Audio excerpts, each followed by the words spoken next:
Welcome to another episode of Roll or Die. It's been a couple of weeks since we've brought you a lady, and we love to share the men and the women of the Brazilian Jiu Jitsu scene with our viewers and our listeners. For people who have been watching the competition scene, you might know this particular guest. She has been around for quite a while. She's been dominating, I would say, for quite some time as well. She's a purple belt. She trains out of DC in Geelong with Dan Cherubin. She is Ana Erceg. Thanks for joining us, Ana. Thank you for having me. Did I say your surname correctly?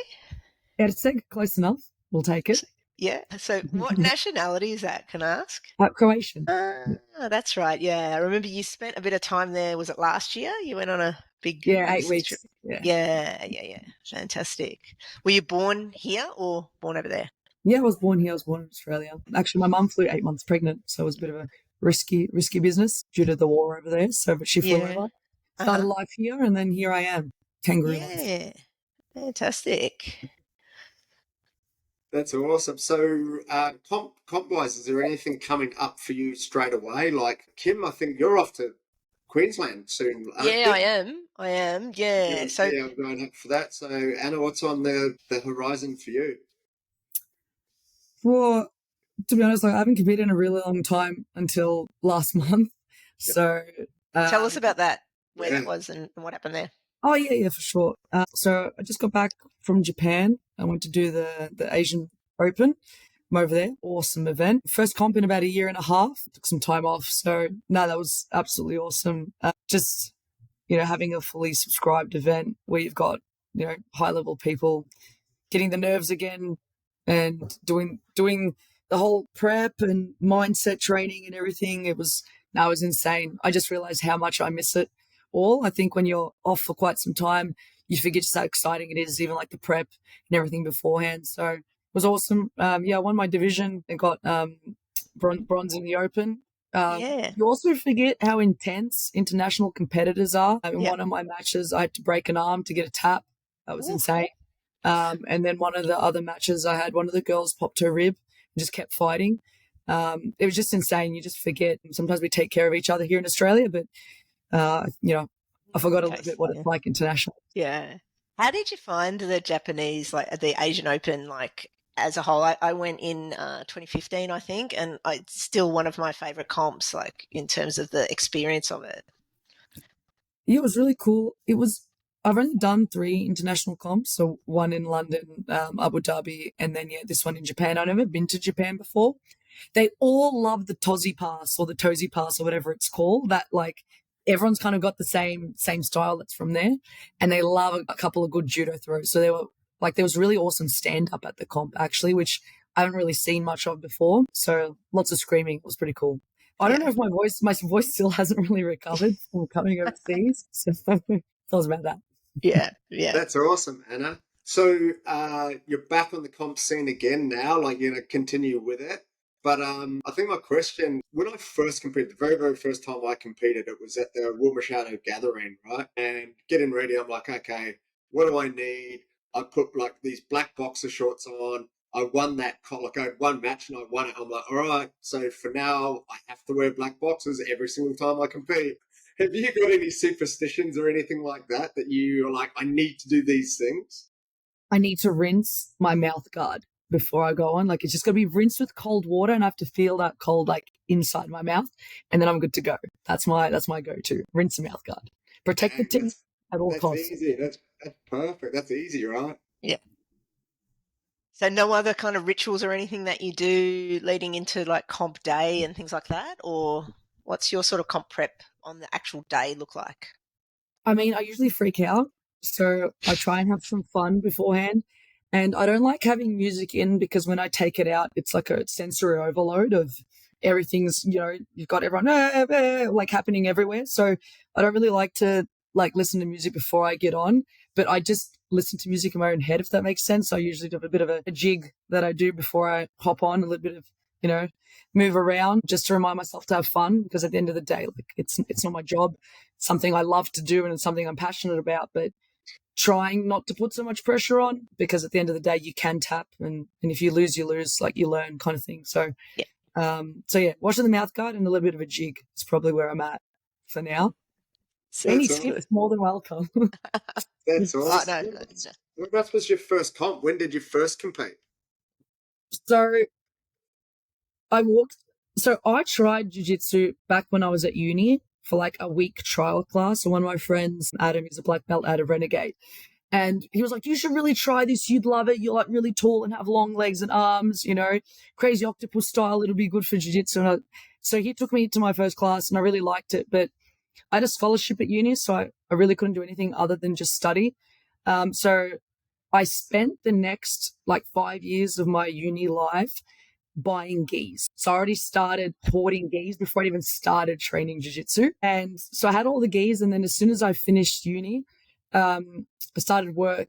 And one of the guys at work was like this tank-ass guy walking around with the jiu-jitsu top. And I said, oh, I'm actually looking to start training somewhere. And he said, oh, you should check out like legends out here in the city. David Union's teaching. So then I walked in and I started training in September in 2016. And Dave was like, you should compete. I said, I just started. I don't know anything yet. So my first comp ever was actually Pan Packs in 2016. Wow. And I just held half guard the whole time because my close guard got passed.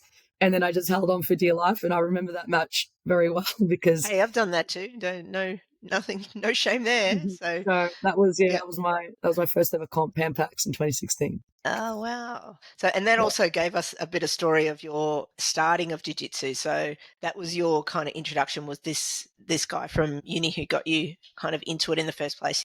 Yeah, for sure. Yeah. Brent, I don't know if you can still hear us because oh yeah. Yeah, I can hear you all good, but it looks like your camera's doing something weird. So apologies. Turning it off and on again. Yeah. So I studied electrical engineering, honors degree, and I did a double degree with Bachelor of Chemistry Science. So yes, I love maths and angles and physics, which helps the jiu-jitsu a little bit, I think. Yeah, so I was studying, and it was actually a family friend, and he was training. I mean, and he just said I should come and try it. I think he got half of Geelong on jiu-jitsu, I swear, anyway. So anyone kind of in the Croatian community that knew him, he was like, you should try out this sport. And yeah, I was hooked. I loved it. Like I did that first week and it was just like, I'd play basketball and a few other things and tried out boxing here and there, but it's just really special. Like who thought of a sport where you're on your back? It's just it's a strange thing to see and even stranger thing to experience. So yeah, I was hooked after that week, but unfortunately for my uni, I did get a scholarship to pay for my studies. But it actually meant I had to, maintain a certain score during my studies, which meant I didn't really have a lot of time for other things other than, internships and things for uni. But I really loved it. I watched so many matches and YouTube videos of jiu-jitsu and like my whole way through because I was just so excited. That was kind of like the carrot at the end of this, at the end of when I finish uni, I can actually start training. So that was kind of my little treat to myself. Yeah. Yeah, Brent's just told me that he's jumping out and jumping back in again, so I'll just let him back in. But yeah, I'll carry it from here. All good. So that's really interesting that you found it, like you fell in love with it pretty much straight away, which, like, to be honest, from my point of view, I can't necessarily say the same. I don't know if that's because I was a little bit older or maybe I'm a little bit smaller, or it's interesting. Do you think that maybe your like analytical mind was part of it? Were you able to sort of see the chess, people call it human chess. Do you think you could see that side of it from the start, or like how did you feel that you were so instantly into it? Because I've got to be honest, a lot of females don't feel that way. Well, to be honest, like I love problem solving. That's why I did engineering. Yeah. And I had to figure it out. It was kind of this like, this is really interesting and I don't know how it works and I really want to understand how it works. So can we go again? Can we go again? Can we go again? Because I need to trial and error. I need to try things. Yeah. And it's more that like, it seemed like there was a lot to learn. And at that time, I didn't realize just how much there was to learn. I thought, once you learn how to open the close guard or once you learn to sweep, like that's cool. So, and then, in that first week, I really just got a taste of like wow, there's so many parts, so many things to figure out. So my mind was just really excited at all these possibilities. And then you start seeing people spinning upside down, and you see, someone choking over there, and there's like someone's, it's a lot. But at the same time, I like a challenge, and I love that problem solving. So for me, I was like, oh, this would be something really cool to try again. And then the more I watched competitions, the more I was like, wow, how did that happen? It's just, if you like that kind of analysis and, kind of problem solving, then I guess, yeah. I mean, I didn't like how like sweaty and gross everyone was. I'll never like this one time there was a guy and I was on bottom mount, and his forehead, like I just saw it dripping. And if I could put a song, I don't know what it would be, but a really sad one. And it dropped into my earlobe and it did like a swirl. And it's like, I can still feel it to this day, Anyway, so safe to say I defend my guard just because I don't want someone to sweat on me. So, yeah. And that's how I became a guard player. That is a good plan. That is an awesome plan. And does your sister train us now? Yes. Oh my gosh. So I've been trying to get my sisters into it ever since I started, like in 2016. And they've always come to the competitions. They've always been super supportive, but they're like, how can you have feet in your face? It was like a really big thing. And then, so the youngest one, she's into running. So she's like, I'm still not into the whole touching people close and suffocating. And also you have lots of bruises, and I'm not for that either, because I literally wear more makeup on my legs than I do on my face. So she's not into that. But the middle sister, when we went to Abu Dhabi in 2022, and she saw like the level of jiu-jitsu, the world pro, the lights, everything, the professionalism, the day before you come weigh in, and then all the prep, she was like, oh wow, like this, this isn't MSAC. I mean, there's nothing like MSAC is awesome, but when you go there and you fly and you look at an arena that's got, jiu-jitsu legends like all over the walls, and it's, and you come into the airport and they're playing jiu-jitsu on the TVs. Like the TVs have jiu-jitsu happening everywhere. And you're just like, I'm in jiu-jitsu land. I'm not even in Abu Dhabi, or the United Arab Emirates. I'm somewhere where they love jits. So when we came back from that trip, she was like, I'm going to try. And I was like, well, here are 6 gis that I'd previously prepared for you and a white belt. So please come join me. So I upgraded. So I used to have like just puzzle mats in the garage that I would do solo drills. And then as soon as my sister started training, one of our friends had those like nice like zebra rollout mats. So now we have a jits room at home for drills. Yeah. Awesome. So you've got a home partner as well as being able to train. So do you guys do that much? Yeah, I love it. And we even set up like the tripod camera in the corner to like zoom out so we can watch. But it's like more specifics, and it's just really fun, like nice to share with your family, something special as jits. So yeah. So she competed with me actually in Asia, in Japan as well. So it's us two. Yeah, fantastic. And you've had a couple of clubs that you've transitioned through. So tell us about that. So you live in Geelong, and you work from home as well, but you work in Melbourne. So you started off your journey with Australian Elite Team, is that right? And then tell us about that. Yeah. So like I said, so when I started work, I work at South Bank in the near the CBD in Melbourne, and David Union was running classes at a place called Fight Club. And then he opened up his own gym on Little Collins Street. And because I was working in the city 5 days a week, I would come in, I'd catch the 4:49 train from Geelong every morning. I'm a morning person. And I'd get to training, do my training before work, have a shower, and then off to the office. And I did that all up until COVID. So, and I had an awesome time training there. That's where I learned my collar sleeve guard and triangles and omoplatas. That was the hype there. And then unfortunately, COVID happened. I started my master's degree while COVID was happening because I couldn't train. And then as soon as gyms opened back up again, I went back to Legends. And then I got my purple belt. I rocked up to training and I got my purple belt. I was obviously really happy, but I hadn't trained in so long. But as a blue belt, I'd won Pampax in the Sydney International Open, and I did the British Nationals in London. I'd done a few comps as a blue belt, and I was getting to the point where I was almost ready for purple, and then COVID happened. So, Dave was good enough to to remember that I did those comps. So I didn't have to prove myself again, but I took a lot of time off. Got my purple belt, and then unfortunately the gym closed down.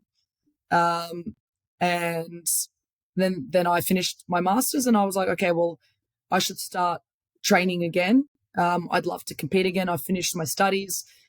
So yeah, from 2019 to pretty much 2021, I didn't do any training. And then when I finished my master's, I went back to training in 2022. So I thought I'll give a crack. I remember at nationals in August as a purple belt, I was like, let's give it a go. Let's see what the level's like. And I had one match and I completely froze. And then the other match, I had so much fun and just remembered how much I love competing.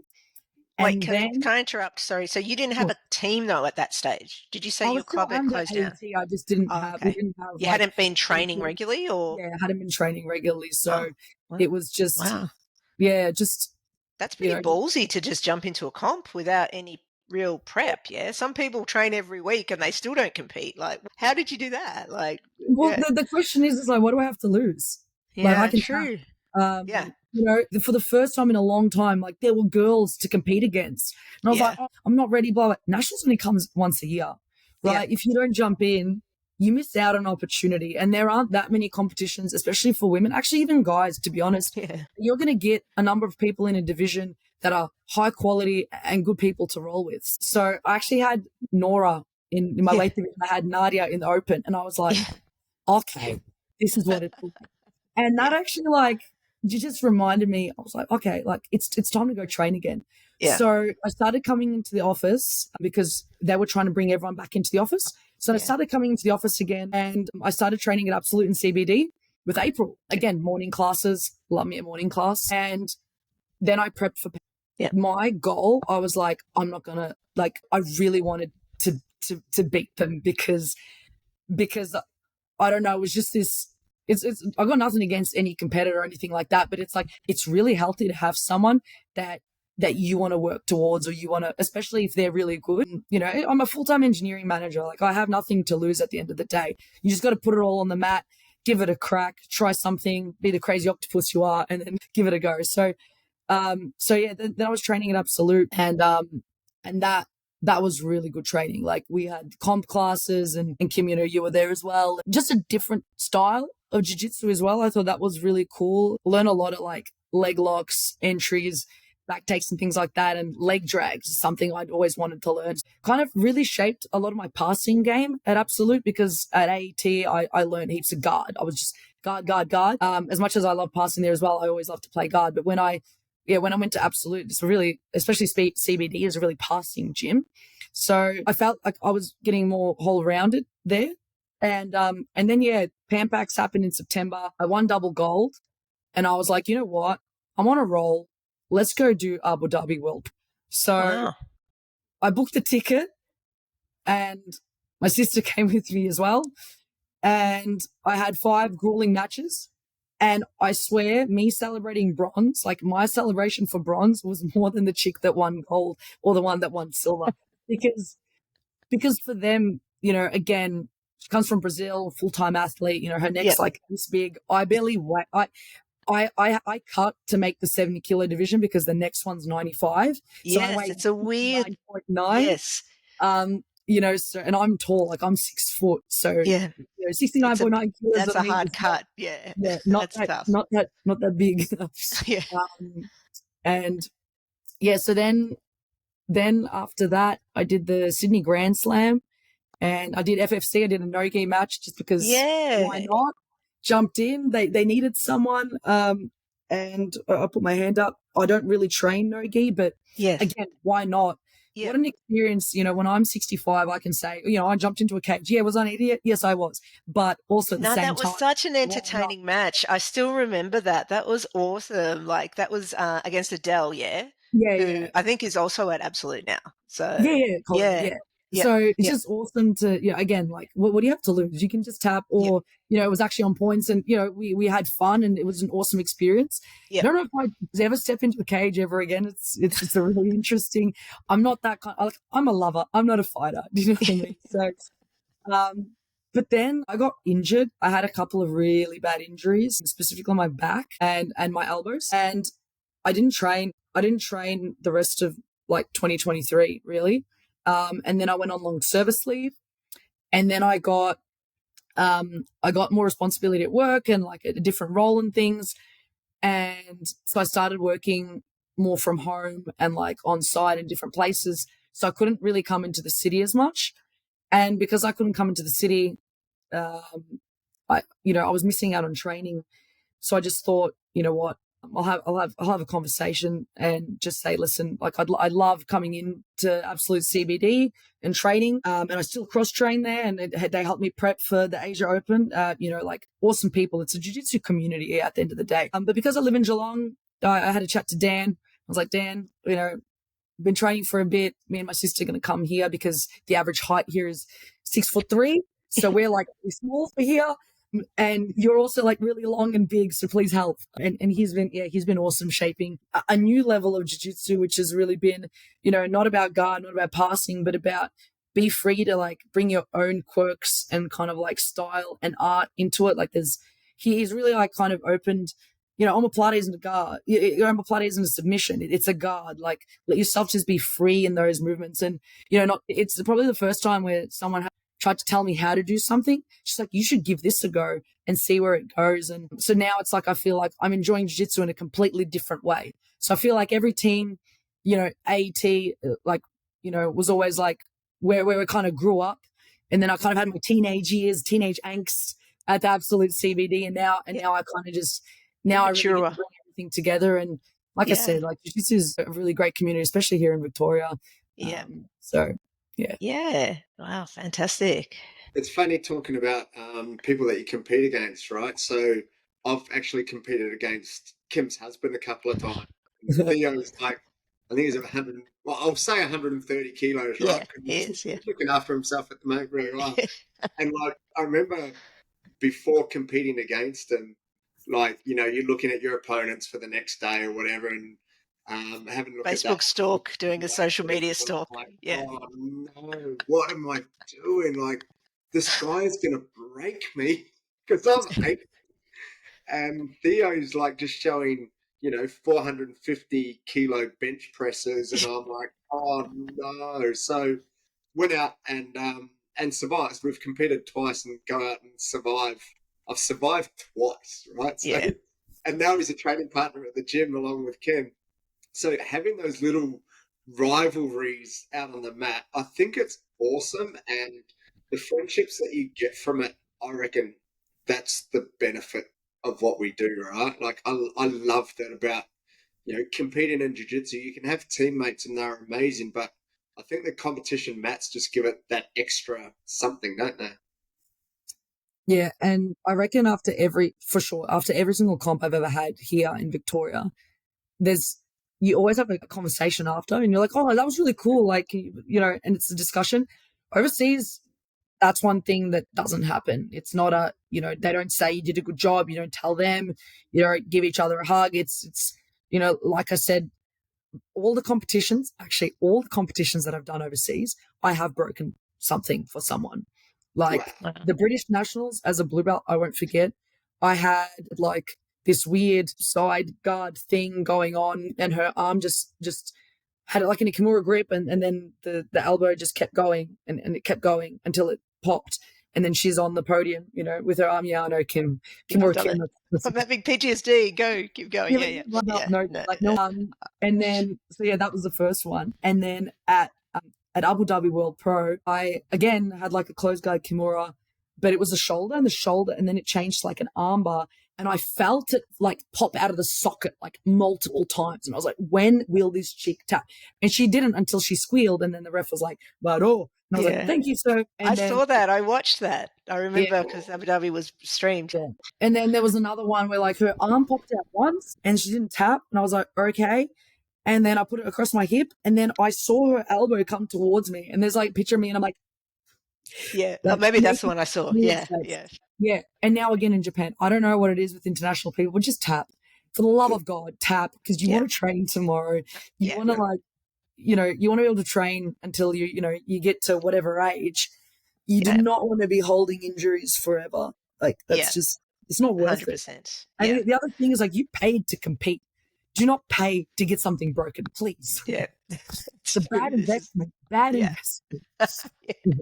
Hey, I wanted to ask you too about the morning classes because, yeah, so when I came back with my elbow injury, found, and just the way that like my schedule was, that the morning classes were really good. I really rate them, especially for people as they get older.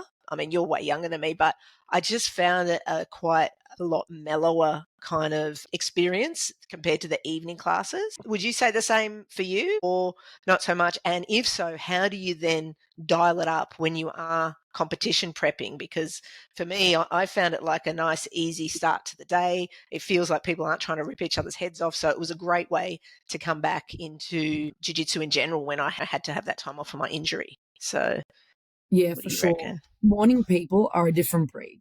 Yeah. That's for sure. And, most of them, are training before work. Yeah. So they want to get in a good workout and they're not there to hurt you or injure you, that's for sure. I use morning classes mostly as specifics, problem solving, figuring things out, repping things out. That is my happy place. Like, morning classes are where you trust your training partners. I mean, you trust your training partners everywhere, but like more so to be free to kind of experiment and learn. And then after the morning class, when I go to an evening class or like a comp class, that's where, I put that into practice. If I can't make the evening class because work is crazy, there's always one other little crazy person in the morning class that doesn't mind staying back an extra half an hour. That's Patrick for me, and just going at it, a couple of 10-minute rounds or a couple of minutes, 6-minute rounds, and just picking up the pace for that. So, after the morning class is done, you can always do that, a few of those extra hard push rounds, or you can go to an evening class or, even the comp classes. I visited actually Dominant's comp class a couple of times on a Friday. Like, that's insane. Awesome. Again, like, no one's trying to hurt each other, but the pace is there. The pressure is there. So, yeah. Yeah, those morning classes, oh sorry, those comp classes at Dominance HQ are so much fun, right? They're really Yeah. good. Do you find that the morning class, like getting up, you're obviously saying that you're a morning person, but you get up, you go in, does that set you up for the day mentally? Like, are you clear headed? Are you kind of like, do you get in a zone after that? You're like, let's go. And then the day that you don't train or days that you don't train, are you like, oh, I really missed it today? For sure. So, I wake up every morning, make sure I do some kind of training, whether that's jits or like the gym or swimming or whatever it might be. But for me, I really like the fact that I know other people are sleeping, and that kind of, again, I'm a little bit competitive in that. And if I know that I'm up, I've done my training, that kind of keeps me going as well. But especially, my job is pretty stressful. So to get some kind of workout in the morning, and especially if it's jits, like, it just gets me in such a good mood. Like, there is nothing like getting bow and arrowed at 6:30 in the morning. Like, I tell you right now. And there's also nothing like ripping one on either. There's just this, you finish your shower and you just, like, you can't stop smiling, and you get to work and everyone's on their first coffee or their second coffee, and they're still, because they woke up an hour ago. And, and I've been up since 4. I'm peaking. Like, I finished my training. All I can think about is that leg drag. Like, all I can think about is, like, why wasn't my hip in the right spot for that guard pull? Like, it just, I wouldn't say I'm addicted, but I'm a little bit addicted. So, and even when you got injuries and you can't train, you're at the gym doing, like, in the mornings, doing things that are preparing me, for jits, specific training at the gym, building up strength for jits. Yeah, there's nothing better than morning training. I don't care what anyone says. It's always worth it.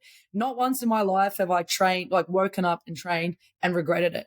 But I Yeah. can say, if I have slept in and missed training, I was like, I'm not doing that again, Yeah. because you Yeah. feel it. You feel it. 100%. Yeah. Look, I'd take that even for any class in general. Like, Yeah. I can't think of any time that I've done jiu-jitsu and afterwards thought, gee, I wish I hadn't trained. It's only the other way around that I'm like, geez, why did I not go to training tonight? Is that like whatever? Then you sort of realize what other people do, when they just sit at home and don't train. Like, I've got all this empty time or whatever. But yeah, 100% for the mornings as well. Like, Yeah, fuck sleeping in. Like, nah, I'll yeah, get for up sure. and do I, that all day. So yeah, I think 100%. I think especially like when I started, I can't say that I was happy after every class. You know, it was there were times like, especially in the morning class at Dave Union's, because he was a competitor, so he wanted everyone competing. So the morning classes, you had all your purple belts, you know, your blue belts and your purple belts and your brown belts, and I was only white belt because no white belts were really coming 6:30 in the morning, especially in winter. So I was just getting smashed every morning. You know, your guard gets passed, you get subbed. When you get subbed 40 times in the morning before work, it can be hard to be like, oh, yeah, it's a happy day, Pretty demoralizing. Yeah. right? It can be. Yeah. And, you know, so I didn't regret training, but you finish training and you haven't realized just how good it is for you to go through that, because it's through that kind of like mini suffering of losing and learning that it actually built my confidence for work. It built my resilience for, you know, if someone says something at work, I'm just like, I can sing a leg, I can break your ankle if I want to. Yeah. Yeah. You just have that in the back of your mind. So, you know, especially in the first couple of months, you know, there were times after class where, you know, you'd have a little sook in the shower because you feel like you're not getting better. But then I'd go to an evening class or a beginner's class with other white belts, and I'd be like, oh, this feels good. I can pass. I've got stuff. But then I realized, like, actually, no, I don't. It's not that I like. I actually like the hard training, you know, and not just, you know, not having as much of a challenge. I really like the challenge, and I like asking those questions after class. But I think that's, you know, now it's like there's not a single class that I regret, because now I understand what jiu-jitsu brings to me holistically, mentally and physically. But especially when I started, it was hard to see what, like, the beauty that it'd grow into, if that makes sense. Yeah. Yeah. 100% for sure. You all good, Brent? I think so. His Yeah. poor internet has not coped very well. Yeah, yeah. It's I don't been a know bit. what it is. Internet stupid thing, and Yeah. my dog's barking at the moment. So, Yeah, I but can that's hear. okay. So If the dog's I barking, think that's a bonus. yeah, yeah, yeah. I think before we wrap up, and Kim might have another question or something, Yeah, yeah. but in regards to getting better at jiu-jitsu, which is obviously something you're kind of focused on, is there anything specific that you do to get better or to learn? Like, you're obviously very accomplished in your work life and your uni stuff, and what you're doing is not an easy thing. So how have you kind of learned? How do you learn to learn, I suppose, and how do you learn to get better at these sorts of things? I think jits specifically, there's too much to learn all at once, and it can be really overwhelming.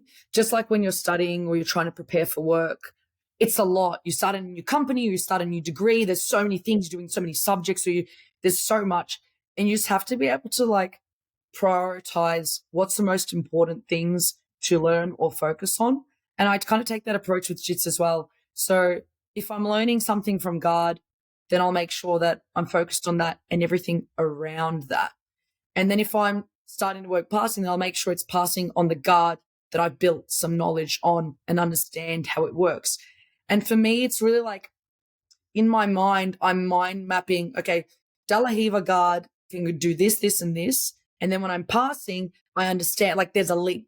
If I don't have links, then I struggle. Like if you show me like some K guard entry and then you show me like a double leg, I can't with the dissociation. It's too much for me. So I like to focus, and regardless of what's being taught in class, I try and link it to something I know.